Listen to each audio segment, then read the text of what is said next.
But the hairdryer climate economics, mathematics, I wanted to share this with you. Louise and I got a new car. A week or so ago, I was talking about, oh, we got this, 5-6-year-old plug-in Prius, and we love it. And we did. It was a great car.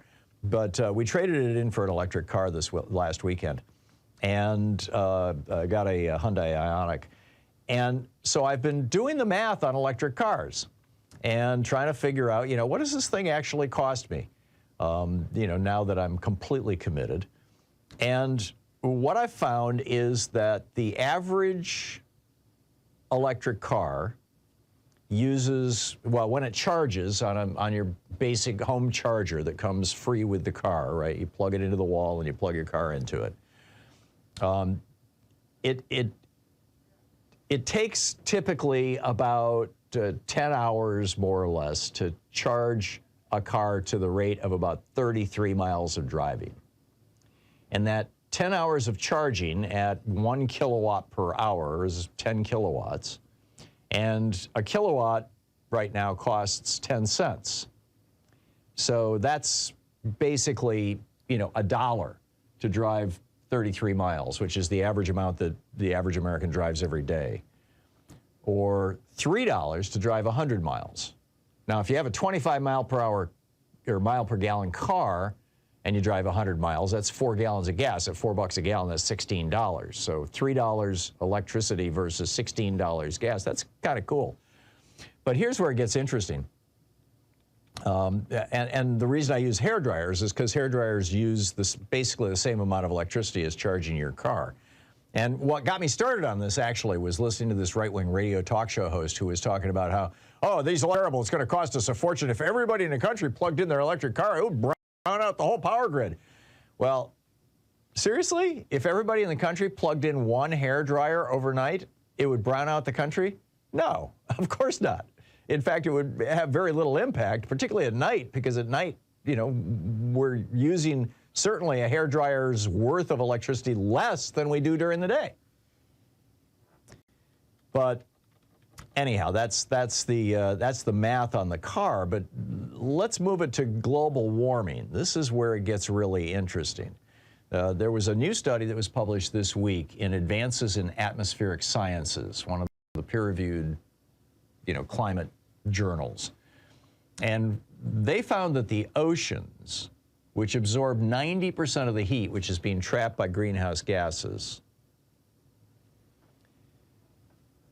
This is a quote from Damian Carrington, the environment editor at The Guardian.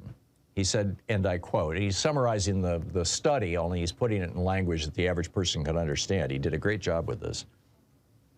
He writes in The Guardian, quote, the oceans absorbed about 10 zettajoules, that's a 1 joule times 10 to the 21.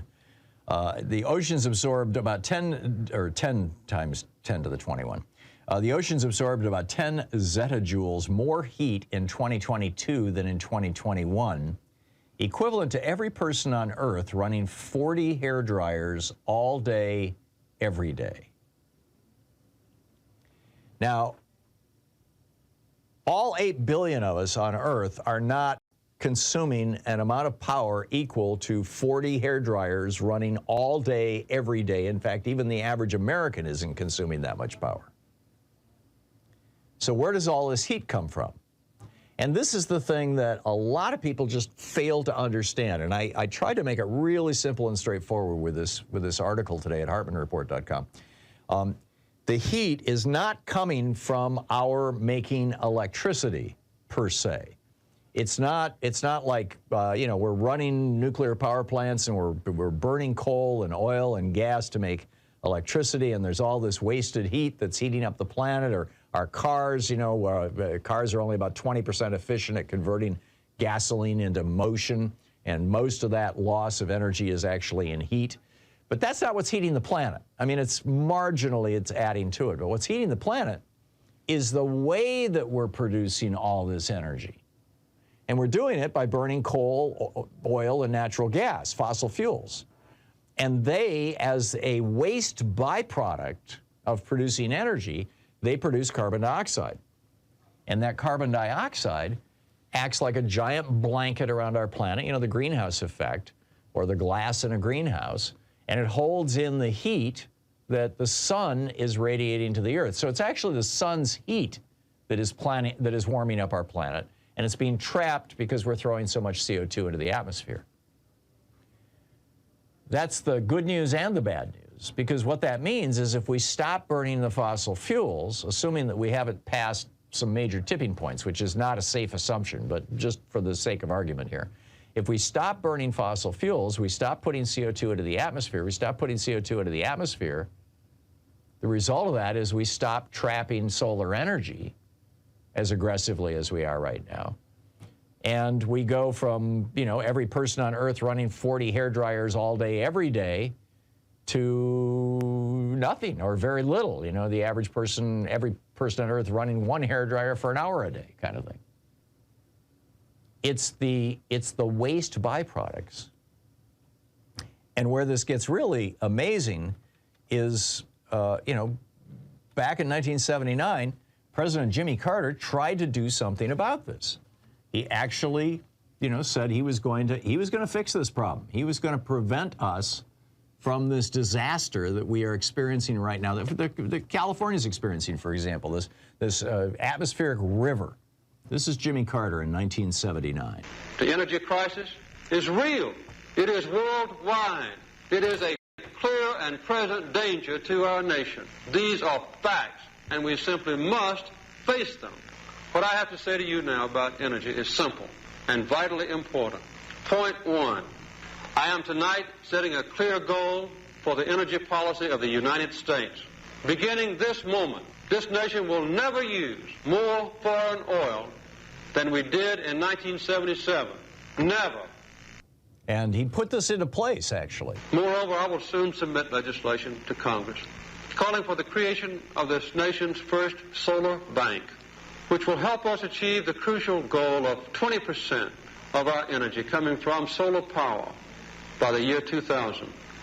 Now, if he had succeeded in doing this, and he was putting this into place and he had Congress with him, if he had succeeded in doing this, we may not, I mean, we lead the world, right? I mean, you know, the whole planet might have said, oh, hey, let's do something like that. But instead, you know, the hostages were taken in Iran. The Reagan campaign reached out to the Ayatollahs and said, hang on to them until Reagan gets sworn in. They did. They literally released the hostages the minute that Ronald Reagan put his hand on the Bible to be sworn in. Held them for 444 days. And the result of that was, you know, Reagan became president. You know, with all this money from the fossil fuel industry. And what's the first thing he does? He comes in and he takes the solar panels off the White House roof, and he shuts down the solar bank program, and he shuts down the solar bond program. Carter was also issuing solar bonds to to solarize our power systems all around the country. And so here we are, 43 years later, starting out where Jimmy Carter was starting out 43 years ago. And I mean, this is just so wrong, but this is where we're at. So now, and here's the punchline of my article. Transportation, you know, electric cars don't produce fossil fuels. Great. Transportation is our second leading cause of greenhouse gases. Our number one leading cause is housing and buildings, heating them and cooling them. And they are building houses right now and places of business in Urbana, Illinois, Vancouver, Canada, and across Germany that are so efficient that they can be heated, wait for it, with one single hairdryer. Bingo. I mean, you know, a better world is possible. We just have to overcome all this money from the fossil fuel industry and the corruption of the Republican Party. It's not going to be easy, but it's doable.